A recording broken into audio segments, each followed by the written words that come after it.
시청자 여러분 반갑습니다. 제가 어저께 좀 마음이 좀 그랬어요. 어저께 다름이 아니라 이영애 씨가 결혼을 했습니다. 그래서 제가 굉장히 가슴이 슬펐는데 제가 그런 생각이 나요. 세상에 여자는 두 분으로 나눌 수 있다. 그래서 이영애와 그 외 뭐 이렇게 나누는 경우도 있는데요.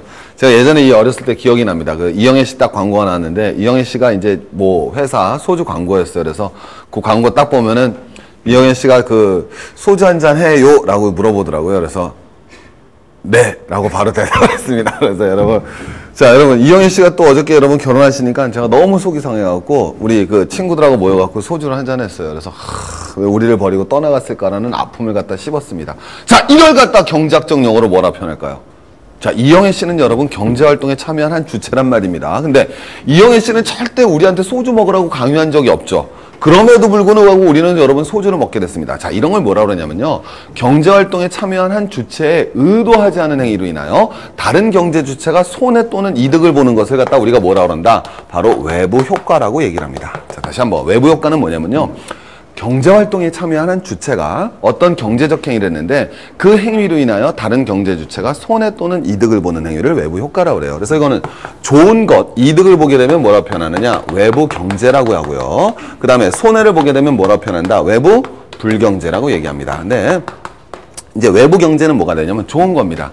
아주 좋은 거. 예를 들면 나무를 심었더니 주변에 있는 사람들이 깨끗한 공기를 마시게 됐다. 근데 나무를 심은 사람은 사실 주변에 있는 사람들 공기 깨끗해지라고 마신 건 아니거든요. 그런데 나무를 심었더니 주변 사람들도 깨끗한 공기를 마시더라. 무슨 효과? 외부 경제가 되겠죠. 자, 반면에 외부 불경제 같은 여러분 뭐가 되겠습니까?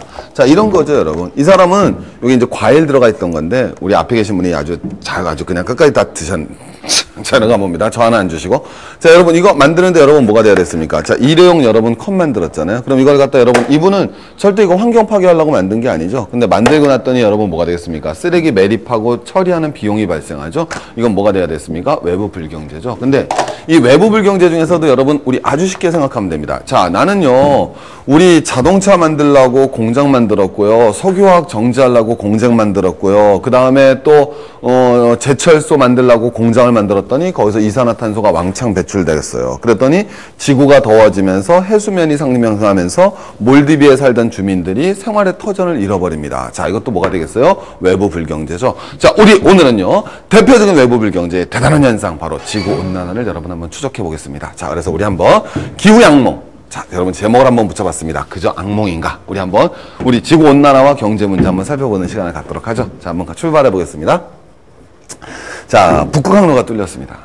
이게 이제 얼마 전에 우리가 기사화가 됐던 건데요. 이제 북극을 원래 지나가려면 여러분 배 중에서 무슨 선이 있어야 되죠? 쇠빙선이라고 그러죠. 그래서 여러분 보면 굉장히 멋있잖아요. 그래서 막 이 빙하를 뚫어 나가면서 이제 쫙 전진을 해야 된단 말입니다. 근데 쇠빙선이 필요가 없어진 겁니다. 왜? 지구가 온난화가 되면서 북극이 녹아버린 거죠. 그래서 북극이 녹아가면서 슬슬 녹더니 드디어 이 길이 열렸습니다. 그래서 북상로가 처음으로 언제가 열렸냐면요. 2007년. 그러니까 우리가 작년, 재작년이죠. 작년, 재작년에 여름에 처음 열렸습니다. 그래서 여기로 처음으로 이제 사람들이 배가 쇠빙선 없이 여러분 지나갈 수 있게 됐고요. 작년 여름에는 이쪽도 열렸습니다. 근데 이 북극항로가 열리는 게 여러분 굉장히 대단한 건데 여러분 세계지도 금방 가보시면 이해하실 텐데요. 자, 늘 보시는 거죠. 바로 놀라운 세계지도가 되는 거죠. 그럼 예전에는요. 아시아에서 유럽을 가려고 그래보세요. 이거 작살이잖아요, 여러분. 굉장히 힘든 겁니다. 왜? 이거 다 지나가갖고요. 이거 그림이 이상하지만 이렇게 홍해로 이렇게 연결되어 있습니다. 자, 여러분, 홍해로 연결되어 있거든요. 홍해로 연결돼서 이렇게 가야 되는 거예요. 얼마나 멉니까? 근데 이게 사실 또 그림이 이렇게 되어 있는 건 아니고요. 이거 어떻게 표현해야 될까? 이렇게 붙어 있는 거거든요. 그죠, 여러분? 이게 메르카도프 도법 아니겠습니까? 근데 원래 이렇게 좀 붙어 있는 거라 이게 북극이 열어보니까 이렇게 싹 가면 되거든요. 그래서 엄청나게 가까워져서 9,000km가 단축이 됩니다. 다시 얼마가 단축이 되냐면요. 9,000km가 단축이 됩니다. 여러분 우리나라 부산에서 서울까지가 얼마예요? 440km 아닙니까? 그거에 여러분 20배 거리가 단축이 돼요. 그럼 얼마나 여러분 빨리 오실 수 있고 얼마나 많은 에너지 절약이 이루어질 수 있습니까? 그러면 이제 캐나다하고 러시아는 여러분 이제 희망이 부푼 거예요. 왜? 여기서 뭐 받을 수 있습니까? 통행료 받을 수 있잖아요. 그죠? 통행료 받을 수 있으니까 희망이 부푼 겁니다. 9,000km를 단축시켜주는데 여러분 누가 돈 안 내고 지나갑니까? 지나가는 거죠. 러시아와 캐나다 흥분했어요. 미국은 막 또 셈이 남는 겁니다. 그래서 야 그거 갖다가 국제적인 항로인데 왜 돈을 받아? 이게 벌써 논쟁이 되고 있는 거예요. 자, 여기만 흥분했느냐? 아니죠. 우리나라도 흥분합니다. 왜? 부산항이 있잖아요. 그죠? 그래서 다시 한번 부산항이 제2의 전성기를 맞을 수 있을 것이다. 이렇게 북극 항로회가 뚫리는 것. 그러니까 지구온난화 현상에 대해서 굉장히 기뻐하는 측면이 있다는 거죠. 자, 그럼 진짜로 북극이 녹아버리면 여러분 어떻게 되는지 한번 쫓아가 보겠습니다. 자, 맨날 나오는 얘기죠. 자, 물이 뭐예요? 우리 귀염둥이, 북극곰은 여러분 뭐가 되겠습니까? 실질적으로 멸종 위기죠. 한때 멸종 위기였다가 살짝 좀 올라왔다 다시 이제 가는 겁니다. 그래서 이미 한 반 정도 갔는데, 왜냐면 북극곰은 이 유빙이라고 그러지 않습니까? 떠다니는 빙판 위에서 거기서 이제 바다표범 잡아먹으면서 살아가는 거예요. 우리 귀염둥이 북극곰스 코카콜라 먹고 사는 게 아니에요. 정신 바짝 차리셔야 돼요. 그럼 이 북극곰들이 여러분 이렇게 돌아다니는데 유빙이 없어지니까 북극곰이 여러분 어떻게 죽냐면요. 헤엄 제일 잘 치잖아요. 헤엄치다 죽는 거예요. 다 녹아버리니까. 왜? 더 이상 갈 수가 없으니까 헤엄치다 치다 지쳐서 죽어나갑니다. 뭐 북극곰 멸종되는 것도 여러분 마찬가지고요. 북극해가 다 녹지 않습니까? 자, 여러분 퀴즈 하나 물어보겠습니다. 여러분, 자, 북극이 다 녹아버려요. 북극의 빙하가 다 녹아보면 해수면은 얼마나 올라갈까요? 정답? 아, 이거 진짜 물어보는 거예요. 진짜 여러분 과학적 상식 물어보는 겁니다. 북극이 싹 녹았어요. 여러분 해수면은 얼마가 올라간다? 정답? 안 올라가죠. 진짜 안 올라간다니까요. 장난하는 게 아니라 진짜 안 올라갑니다. 왜냐면요. 집에서 실험해 보시면 금방 아시잖아요. 여러분 물 이렇게 딱 놓고요. 여기다 이렇게 얼음을 놓습니다. 얼음이 녹으면요. 똑같아 해수면은. 왜? 북극은 밑에 대륙이 아니잖아요. 전부 다 뭐예요? 빙하잖아요. 북극과 남극의 차이점. 초등학교 1학년 때 배우는 거예요. 북극은 전부 다 뭐로 구성되어 있어요? 빙하. 남극은 여러분 대륙 위에 얼음이 있는 거잖아요. 그러면 이게 전부 얼음이면요. 여기가 이 얼음은 물보다 밀도가 뭐예요? 낮지 않습니까? 그래서 요게 녹더라도 요걸 전부 다 커버해 갖고 녹아도 여러분 해수면이 똑같은 거예요. 그래서 북극이 녹는다고 해서 해수면이 올라가진 않습니다. 그럼 아무 문제 없겠네가 아니죠. 북극 옆엔 그린란드가 있잖아요. 그린란드 위에도 뭐가 있습니까? 얼음이 있지 않습니까? 그러면 그거는 다른 거죠. 왜? 그거는 육지 위에 얼음이 있는 거죠. 그럼 그건 녹으면 그대로 해수면 상승으로 연결이 되는 거예요. 그래서 북극이 녹는 것 자체는 해수면 상승을 가져오지 않지만은 북극이 녹으면 결국 또 해수면은 올라가게 됩니다. 그래서 예를 들면 북극이 전부 다 녹아버렸다 나중에. 그랬으면 여러분 뭐예요? 해수면이 상승할 수밖에 없죠. 그럼 부산항이 없어져요.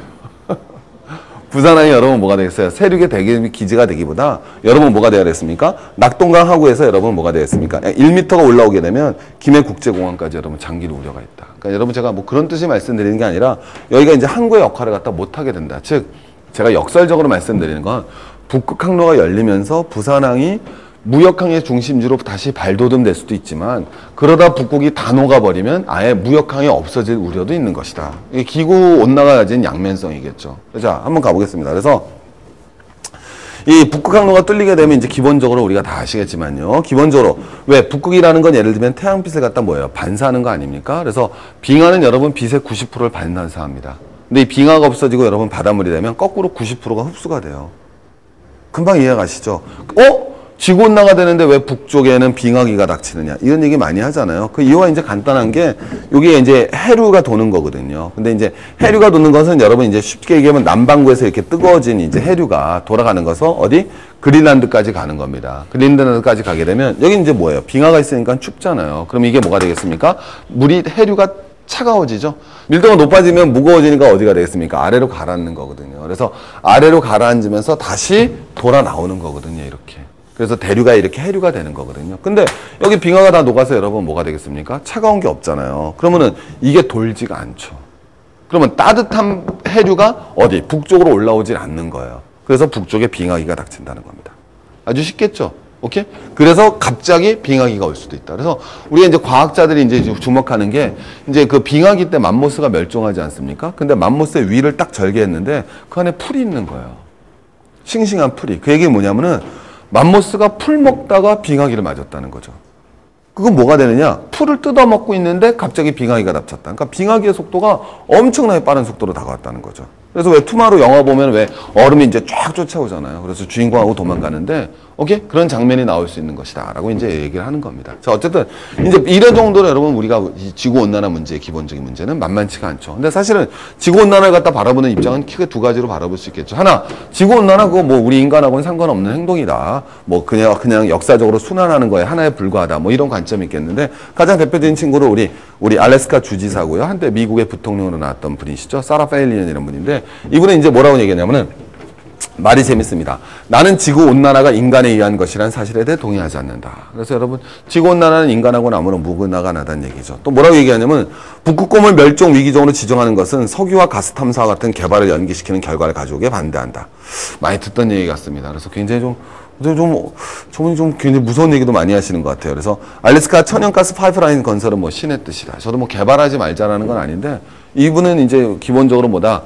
이 지구온난화라는 건 우리 자연환경과는 혹은 인간에 의지하는 무관한 것이다. 이렇게 바라보는 거죠. 그저 자연현상에 불과한 것이다. 나쁠 게 뭐가 있어? 이런 관점이 있는가 하면, 반면에 여러분 뭐가 돼야 됐습니까? 두 번째, 우리 이분 기억나시죠? 여러분, 우리 불편한 진실. 그 미국의 대통령이 그 조조 부셔가 아니라 조지 부시 대통령하고요. 오해하시면 안 됩니다. 조조 부셔가 절대 아니에요. 조지 부시 대통령하고 여러분 붙었었는데, 조지 부시 대통령보다 훨씬 더 많은 득표를 하고서, 훨씬 더는 아니고 득표를 더 많이 했었는데, 미국의 선거제도가 굉장히 독특하잖아요. 그래갖고 이제 어쨌든 그 대통령 못했던 친구, 엘고란 친구죠. 근데 이 주로에 이제 뭐 환경운동가로 이제 환경운동가라기보다는 불편한 진실이라는 아주 그 환경운동에 아주 명절을 내게 되죠. 그래서 거기서부터 이제 노벨 평화상까지 이제 받게 되는 친구가 이제 엘고입니다. 그랬다 또 막 그러면서 또 자기 집은 또 초호화 저택이라서 또 논란이 됐던 친구죠. 엘고란 친구가. 근데 이 친구가 뭐라 그러느냐? 우리가 위기에 처했다는 증거는 넘친다. 이것은 이데올로기적인 경론이 대상이 아니다. 제가 말 수 있는 것은 그러니까 그 단순한 지구 온난화를 갖다가 뭐로 보냐? 자연 현상으로 볼 것이냐, 인간 현상으로, 인간의 의지가 결합된 현상으로 바라볼 것인가? 지구 온난화의 주범이 자연인가 아니면 인간인가? 근데 그 논쟁에서 중요한 거는 뭐 그게 어느 게 맞다라는 것이 아니라, 개인적으로 뭐 대다수의 사람들인 지구 온난화의 주범에 인간의 역할이 크다는 것에 대해서는 대부분 동의하죠. 근데 설령 그것이 진정한 자연의 뜻이라 하더라도 대책은 세워야 된다는 거죠. 그죠? 그거에 대해서는 누구든지 공감할 수 있는 거 아니겠습니까? 맞죠? 어쨌든 결과적으로 지구가 더워지면 문제가 발생할 거니까. 자, 한번 계속 가보겠습니다. 그래서 이런 인위적이라고 바라보는 사람들은 이 제를 갖다 하는 거죠. 뭐냐면 세계 온실가스 농도가 1950년대 이후에 엄청나게 급증한다는 거예요. 오케이? 온실가스 농도라는 게. 그러니까 이 50년이란 기간 안에 자연현상이 이렇게 크게 변했을 일은 없다는 거죠. 화산이 터진 것도 아니고. 그죠? 그렇다면 인간의 의지가 개입된 것이 확실한 거 아닌가라는 것이 사실은 대부분의 사람들이 공감하는 주장이라고 바라볼 수 있겠죠. 자, 뒤에 가봅니다. 그래서 이제 뭐가 나오느냐. 6대 악몽이라는 여러분 아주 유명한 책이 있는데, 이제 이 책을 바라보면 이런 얘기가 나오죠. 1도가 상승하면 사내들의 재앙이 시작되고요. 2도가 상승하면 대가문과 대홍수가 됩니다. 그 다음에 3도가 되면 이제부터 이게 뭐라 그러냐. 이 포인트, 이제 끝장났다고 보는 거거든요. 왜? 요때 3도가 딱 올라가면 티핑 포인트로 바라보는 거예요. 티핑 포인트라는 건 뭐냐면은 이제 더 이상 돌이킬 수 없는, 오케이? 철회할 수 없는 수준으로 간다는 거죠. 그래서 아주 재밌는 얘기가 나오는데, 3도쯤 올라가면은 뭐가 문제가 되냐면요. 우리 세계적으로 나무가 제일 많은 데가 기본적으로 두 군데가 있습니다. 하나는 아마존이죠. 그 다음에 또 하나는 어디가 되겠습니까? 우리 시베리아 타이거 지대의 툰트라. 그 지대였는데, 거기에 이제 여러분 침엽수림들이 엄청나게 많지 않습니까? 근데 그 나무들이 여러분 전부 다 뭐였어요? 자꾸 나뭇가지들이 떨어졌겠죠? 그럼 그 밑에 뭐가 되겠습니까? 낙엽이 전부 다 쌓였겠죠? 그럼 하나의 그게 뭐가 되겠어요? 비엽토. 부엽토가 되어 있는 상태죠? 근데 여러분 그 부엽토가 되어 있는 상태에서 온도가 높아지면, 그 부엽토가 뭐가 되겠습니까? 썩죠. 썩으면 뭐가 나오기 시작합니까? 거기서 메탄가스가 나오죠. 이해하시겠죠? 그럼 여러분 지구가 다시 스스로 더워진다라는 거예요. 정리가 되겠죠? 그 T포인트가 바로 뭐다? 3도라고 바라보는 겁니다.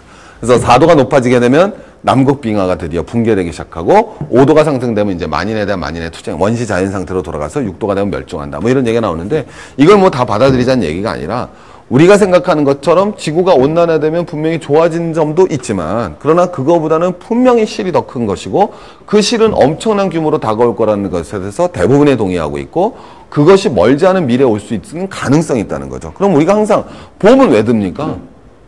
우리 보험 왜 듭니까? 보험 드는 이유 간단한 거 아니에요? 리스크를 갖다 해칭하는 거죠. 경제학이 가장 중요한 건 뭐예요? 리스크를 해칭하는 거 아닙니까? 우리 재테크에서도 제일 중요한 건 뭐가 되겠습니까? 계란 한 바구니 안 담는 거죠. 제가 늘 강조하는 거죠. 제일 중요한 포인트, 몰빵 치지 말자는 거 아니에요? 그럼 우리도 기후의 이런 문제에 대해서 분명한 무엇을 대안을 만들어내야 된다. 이게 기본적인 포인트가 되는 거죠.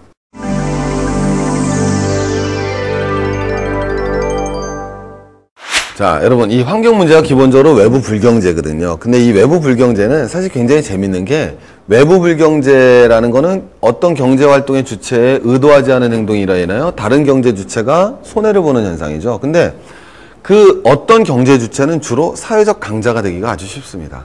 그리고 결국 손해를 보는 건 거꾸로 사회적 약자가 되기가 쉽죠. 우리가 예를 들면 차량을 운전하고 가는 사람들은 기본적으로 사회적 강자죠. 반면에 횡단보도나 옆에나 서 있는 사람은 사회적 약자죠. 그러니까 사회적 강자의 의도하지 않은 행위로 인하여 사회적 약자가 손해를 보는 경우가 굉장히 크죠.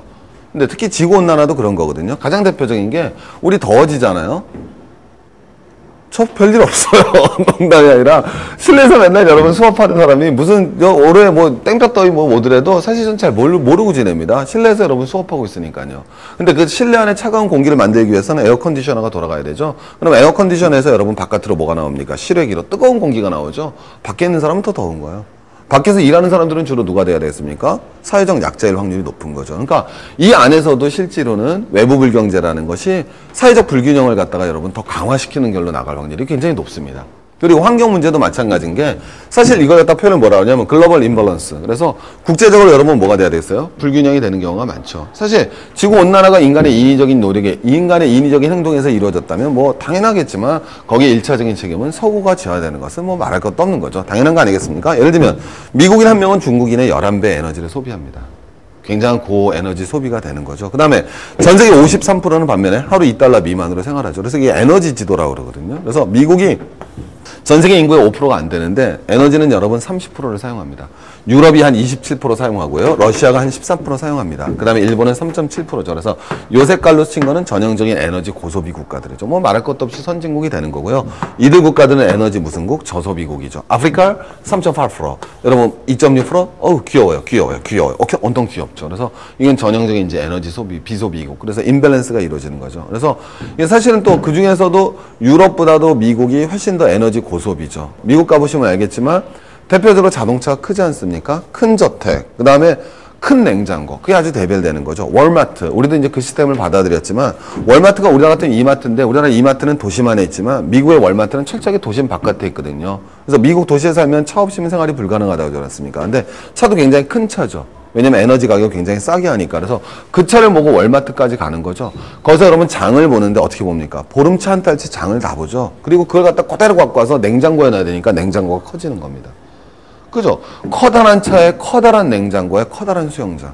에너지 고효율이 될 수밖에 없는 거죠. 그러니까 에고도 말하는 건데 결국은 불편한 진실이라는 것이 우리가 이런 에너지 과소비가 결국 지구온난화가 되고 그것에 대한 것은 사회적 약자가 피해를 보는 확률이 굉장히 높다. 이건 기본적인 포인트가 되겠죠. 이제 가보겠습니다. 그렇다면 어쨌든 이제 외부 불경제의 문제는요. 정부는 어떻게 해결해야 되고 그 다음에 시장은 어떻게 해야 되는지 경제학적 교과서적 원리로 돌아가서 한번 가보도록 하겠습니다. 먼저 정부부터 바라보죠. 이 외부 불경제는요. 그래프를 그려보면요. 우리 경제 시간에 항상 여기는 뭐가 돼야 되겠습니까? 가격이 되는 거고요. 그 다음에 여기는 볼 것도 없이 뭐가 돼야 되겠습니까? 양이 되는 거 아니겠습니까? 그 다음에 여기는 뭐가 되겠어요? 수요가 되고 그 다음에 이건 뭐가 돼야 되겠습니까? 공급이 되는 거죠. 그러면 자 가격은 여기에서 결정되고 거래량은 여기에서 이루어지는 거란 말이에요. 정리되시겠습니까? 근데 외부 불경제를 일으키는 물건들은 기본적으로 자 이렇게 바라보셔야 되는데 그럼 요만큼이 바로 뭐가 되겠습니까? 시장에서 생산되는 시장 거래량이 되겠죠. 자 이제 제가 말씀드리고 싶은 거는요. 자 제가 요 색깔 썼는데 외부 불경제는 자 이렇게 한번 요거는 A라고 바라보고 요건 B라고 해보죠. 그럼 요만큼은 A가 되고 요만큼은 B가 되겠죠. 어느 게 사회적 적합량일까요? 즉 사회적 적합량, 사회에서 필요한 양이 A만큼이겠습니까? B만큼이겠습니까? A만큼이겠죠. 즉 요건 뭐라고 표현되느냐면요. 시장에서 생산되는 양이 실제로 우리가 필요한 양보다 뭐하다? 많이 생산된다는 거죠. 그래서 외부 불경제의 기본적인 포인트는 이걸 우리가 뭐라 표현하냐면요. 시장 실패라고 표현하는 거예요. 자, 다시 한번 시장 실패인데 시장 실패는 뭐냐면요. 시장이 자원을 효율적으로 배분하지 못한 겁니다. 그래서 효율적으로 배분하지 못해서 시장에다 맡겼더니 과다 생산되거나 과소 생산되는 문제가 발생할 경우를 우리가 시장 실패라고 하거든요. 그러면 이 외부 불경제는 시장에다 맡기면 전형적으로 무슨 생산된다? 과다 생산되죠. 그래서 이 문제에 대해서 적극적으로 정부가 개입해 들어갈 수밖에 없는 거죠. 그러면은 정부는 여러분 뭐를 갖다 변화시켜줘야 될까요? 수요를 변화시켜줘야 될까요? 공급을 변화시켜줘야 될까요? 자, 사회적 적합량이니까 뭐가 돼야 되겠습니까? 줄여줘야 되는 거예요. 그래서 일반적으로 수요를 줄일 수도 있습니다. 그 대표적으로 하는 게 뭐가 되느냐? 이런 거죠. 그죠? 그래서 여러분 뭐예요? 여러분이 가보면은 뭐 사랑은 50년, 그죠? 우정은 10년, 그 다음에 쓰레기는 3000년, 뭐 이런 거 나오지 않습니까? 쓰레기 줄입시다. 일회용품 사용하지 맙시다. 이건 전형적으로 뭐를 줄여주는 겁니까? 수요를 줄여주는 거죠. 근데 수요를 줄여주는 것보다 더 확실한 방법이 있죠. 뭐가 되겠습니까? 공급을 변화시켜주는 방법을 채택합니다. 그래서 자, 다시 한번 가보시면요. 공급을 어떻게 주면 되겠습니까? 자, 볼 것도 없이 공급을 이렇게 줄여주면 되죠. 그럼 그래프가 이렇게 오지 않겠습니까? 그러면 사회적 적합량만큼만 뭐가 되겠어요? 생산할 수 있도록 만들어주겠죠. 그러면 정부가 취할 수 있는 정책은 뭐가 되겠습니까? 간단하죠. 제일 대표적으로 조세 정책을 취하면 되는 거죠. 그래서 제일 대표적으로 자, 외부 불경제는 기본적으로 뭐라 그랬습니까? 경제활동에 참여한 주체에 의도하지 않은 행위로 인해 다른 경제 주체가 손해를 봤죠. 그러면 자, 어떤 경제 주체는 어쨌든 의도하지 않은 행위를 했단 말이에요. 자, 그래서 혹은 그 의도하지 않은 행위로 인하여 사회적 수익을 거둘 수가 있죠. 자, 예를 들면 제가 뭐가 되겠습니까?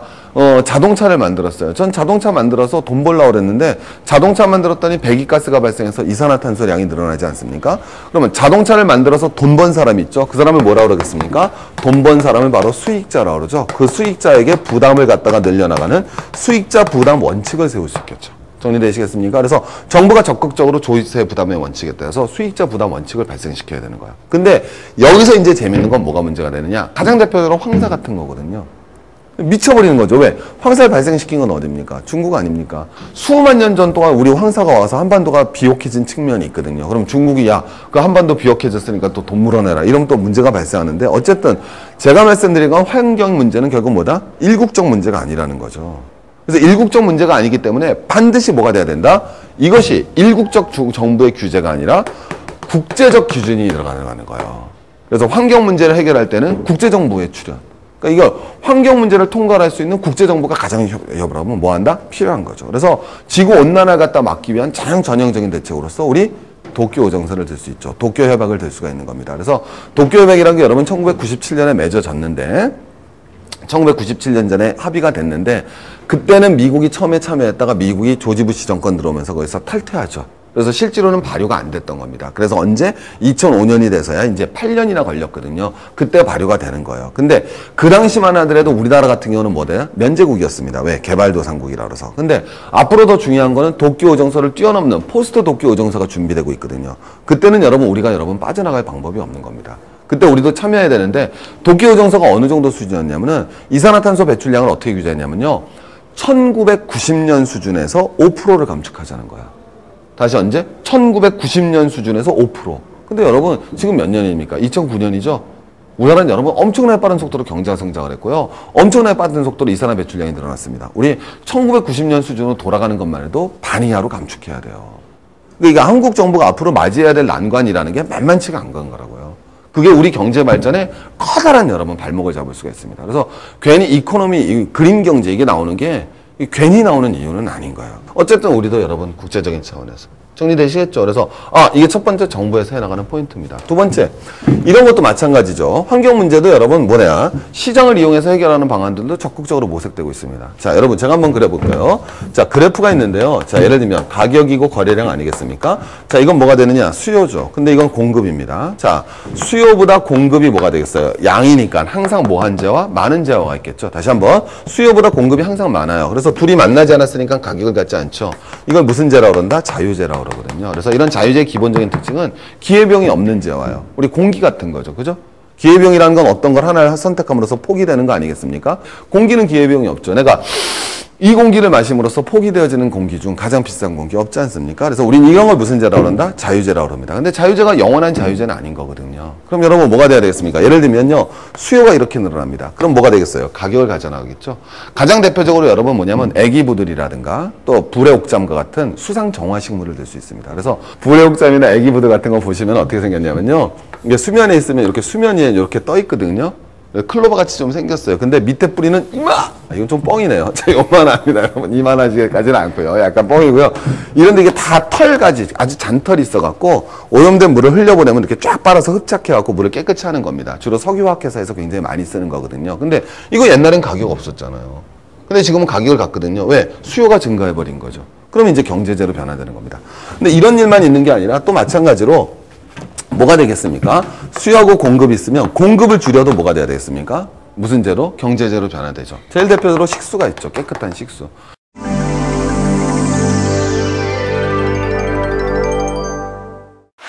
이것도 마찬가지로 예전에는 자유재였지만 무슨 재? 경제재로 전환됐습니다. 정리되시겠습니까? 경제재로 전환한 것처럼 뭐가 돼야 되겠습니까? 마찬가지로 시장의 논리를 도입해서 해결할 수 있는 거죠. 왜?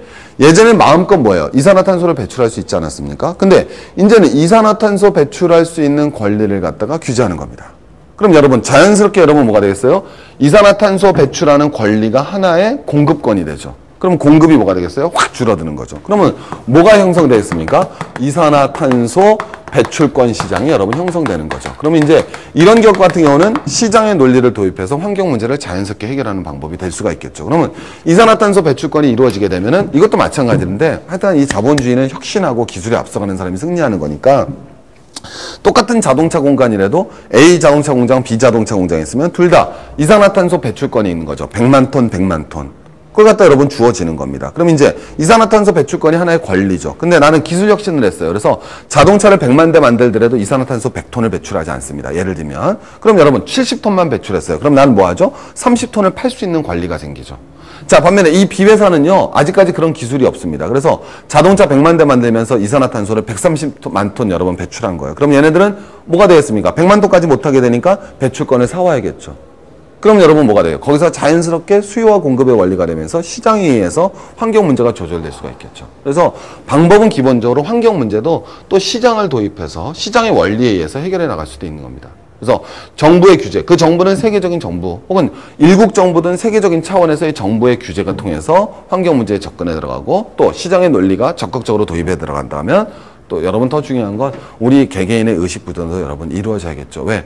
우리만 있는 건 아니라 당연히 우리의 후손들까지 가는 거 아니겠습니까? 그래서 환경 문제라는 것은 외부 불경제를 발생시키는 것이다. 지구온난화도 기본적으로 외부 불경제고 외부 불경제라는 것은 경제에 참여하지 않은 주체라도 손해 또는 이득을 볼 수 있는 것. 그래서 경제라는 거는 이게 이제 총체성이라고 표현되죠. 그래서 서로 다 상관이 없는 것 같지만 밀접한 관련을 가지는 거거든요. 일본이 있어서 중국 숲이 매번 베어나갑니다. 황폐화되는 거죠. 왜? 일본 친구들 깨끗한 거 굉장히 좋아하잖아요. 그래서 여러분 뭐가 됐어요? 수저 안 쓰죠? 젓가락 쓴단 말이에요. 근데 젓가락 일본 애들은 쇠젓가락 안 쓰거든요. 나무 젓가락 쓰고 나무 젓가락을 2번 절대 안 씁니다. 그래서 여러분 전부 다 젓가락이 뭐예요? 일회용품이죠. 그래서 일본이 세계 최대 나무 젓가락 소비국이 되죠. 그 젓가락 어디서 다 하겠습니까? 중국 나무, 동남아시아 나무 다 베는 거예요. 중국인, 일본이 그 양이 얼마나 많겠어요? 1억 3천만 명이 매일 하루에 3끼를 갖다가 그럼 몇 개죠? 1억 3천만 명 곱하기 6개씩 쓰는 거 아닙니까? 하루에 거의 10억 개를 쓰겠네. 무조건 과장돼 있더라도. 그죠? 그만큼의 여러분 나무가 탁 베어져 나가는 거예요. 그게 바로 여러분 총체적 관점 아니겠습니까? 그러니까 여러분 이 환경 문제라는 거는 우리가 원하든 내가 의도하지 않았든 내 일일 수밖에 없다라는 거죠.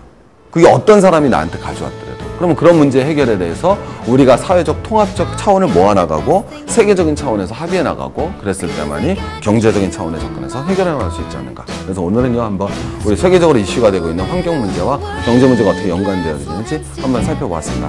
국민 여러분 감사합니다.